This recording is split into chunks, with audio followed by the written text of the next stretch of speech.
All right, so who is Saul? He's a distinguished American graphic designer of the 20th century, known for his work on corporate logos and movie title sequences, also movie posters, but mainly known for helping create and influence the use of the modern title sequence. What inspired him? I learned that he found inspiration from a friend's uncle who painted massive wall fronts for movie openings, as well as being inspired by his mother and father through storytelling and his learning of visual sensibilities. Some background information. He was born May 8, 1920, in Bronx, New York. Later in 1936, he received a fellowship to the Art Students League in Manhattan and became a freelancer for several advertising companies and agencies, including Warner Brothers and Kleenex. His career really kicked off when he moved to Los Angeles in 1940. He started working on Hollywood projects. He started his own practice in 1952 and later established a private firm known as Saul Associates.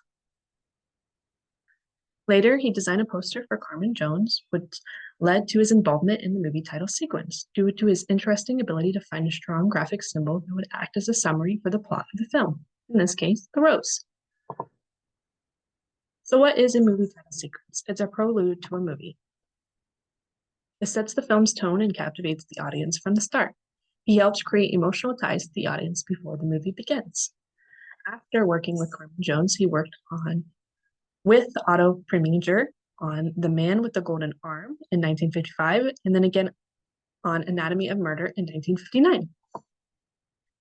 Why is Saul Bass important? He influenced change for static images to introduce a film to an interesting motion sequence to captivate the audience.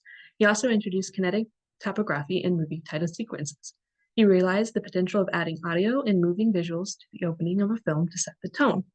And then here on the right, I just have a handful of examples from 1956 to 1965 that he created.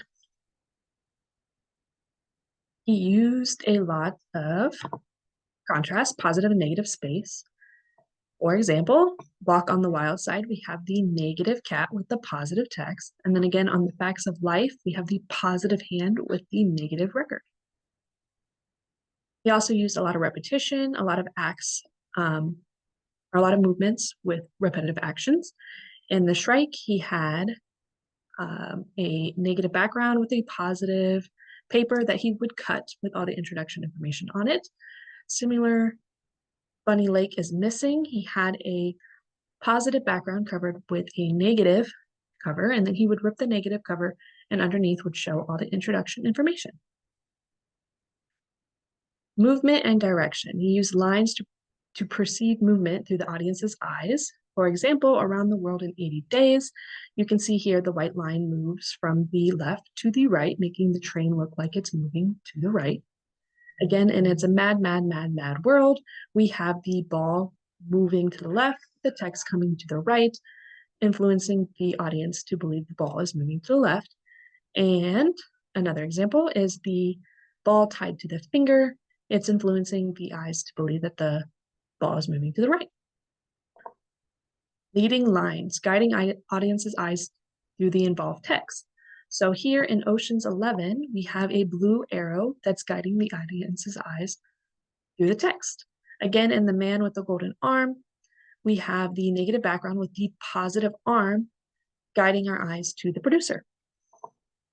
He also worked a lot with bright colors, primary colors, a mixture of warm and cool colors. Both these examples are red, but he did use a lot of blue. He used these to pull an emotional response from the viewer. Swirling transitions, both in Vertigo and Ocean's 11, they use swirling transitions between posting text.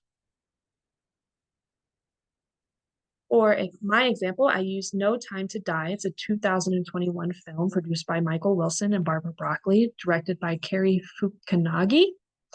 I also added the link down here if you would like to watch the entire movie title sequence.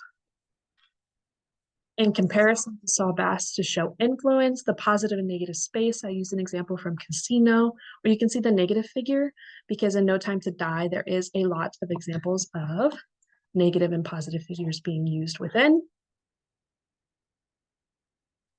Movement play with text. Use the playing with the lines during the beginning to introduce the film name. And Psycho, and in comparison to No Time to Die, they did the same, except instead of lines, they used dots to then create the No Time to Die text.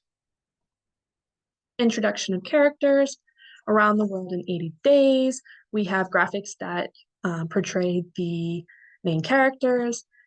Comparing to No Time to Die, they do the same. These are shooting bullets, creating a graphic of Daniel Craig, aka James Bond, and Leah Seydoux, aka Madeline Swan. Hand involvement, this is probably my favorite because it's instinctual to follow hand-in-hand movement. So in the facts of life, we have the hand lighting the line, which then plays a role with the text. Again, same with No Time to Die, we have the hand in this red little dot that then plays a role with the text. Some more hand involvement. Mr. Saturday Night, we have the dough in hand playing a role with the text, and then in No Time to Die, we have the trident in hand playing a role with the text. Leading line in the Exodus, we have this flame guiding our eyes to the text. In No Time to Die, we have the shooting bullet guiding our eyes to the text. Bright color, Around the World in 80 Days, and in No Time to Die, we both have this really bright red. I guess No Time to Die is more orange, bright color with this positive shapes in the middle, and it's also playing a role with the text. Swirling transitions and Vertigo, throughout the whole movie's title sequence, they use a lot of swirling transitions. So does No Time to Die. We have the swirling guns and then also the swirling gears. Swinging transitions in St. Joan, we have swinging pendulums throughout the entire movie title sequence. And then similar in No Time to Die, we have this swinging pendulum that's transitioning between this environment to another. Storytelling. We use song, audio, movement elements, wordplay, and transitions to make an entertaining way to introduce important people in or help in the creation of the film while setting the mood and telling a story. In my example, No Time to Die, the song was No Time to Die by Billie Eilish, and it conveys a love relationship, the struggle of his battle, and ultimately the fall of James Bond. Some visuals for that, we have the romance, the struggle, and then at the beginning you have this soldier who is standing, and then later you find him, he has fallen and is covered. So how did he influence the No Time to Die? Through transitions, use of bright color, leading lines, wordplay, introduction of characters, hand involvement, all of these elements combined to portray a story related to the film that they were about to watch and set the tone. So here are my references for some of the background information, as well as I reposted that YouTube link to watch the entire movie title sequence if you are interested.